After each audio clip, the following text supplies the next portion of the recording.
Hey there, this is Larry Short with mushroomobsession.com. We're talking about Shaggy Parasols. And in the last video I mentioned that there are three species of Shaggy Parasols that are edible. Chlorophyllum bruneum, Chlorophyllum Lepiota, and Chlorophyllum rhacodes, which is what I've got here. And there's also a species, a lookalike species called Chlorophyllum molybdenum, which is toxic and you don't want to eat it. It'll cause you severe stomach distress.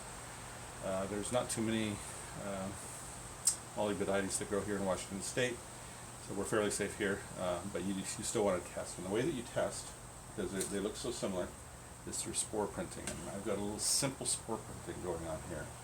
So these are two mushrooms I picked earlier today, and I'm laying them on just a slick vinyl binder that I have that I can wipe down later.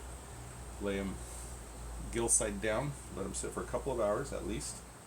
They say 24 hours if you want to get a good read, but these have been sitting for 2 or 3 hours, and as you can see, we've got a decent spore print right there on that one.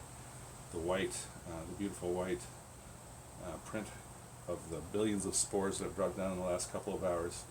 Microscopic, but in great quantities you can see the color of them, and the color of them here is clearly white, cream white, no greenish tint to it. That means these are edible. These are Chlorophyllum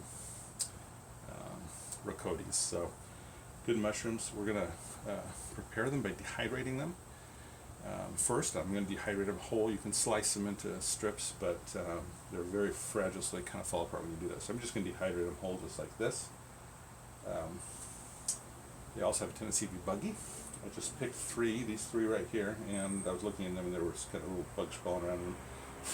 No worms. I blew them out like little gnats or something, so I don't see any more. I'm going to set these down for a few hours, and I know my whole crop is rhacodes, so I'm not worried about it, but this is just to show you how to kind of get a good read on that. This one has been sitting here less time than that one has been sitting there, about 3 or 4 hours, so you've got a good spore print. But even for an hour, you can see the colors of the spores there. And so I'm going to let these other three sit on this surface like so for a couple of hours. And in the meantime, I'm going to start prepping my dehydrator. I've got a simple little dehydrating machine. I'll put these in on a rack, set them there at about 125 degrees, and it blows warm air around them.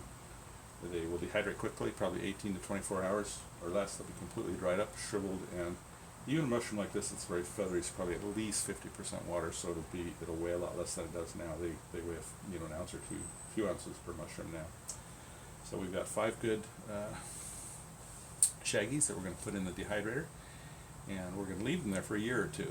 The unique flavor of the Shaggies will actually intensify when you rehydrate them about a year or two from now if they sit for a while. So we'll dehydrate them, we'll put them in a plastic baggie, like a quart size or a gallon size freezer bag. We'll let them sit in a dark pantry for a year or two.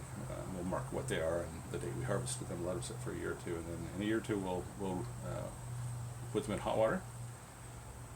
Smell that intense flavor as they rehydrate in the hot water. You can pour off the first batch of water, and you can use that in soup stock and stuff like that for the flavor.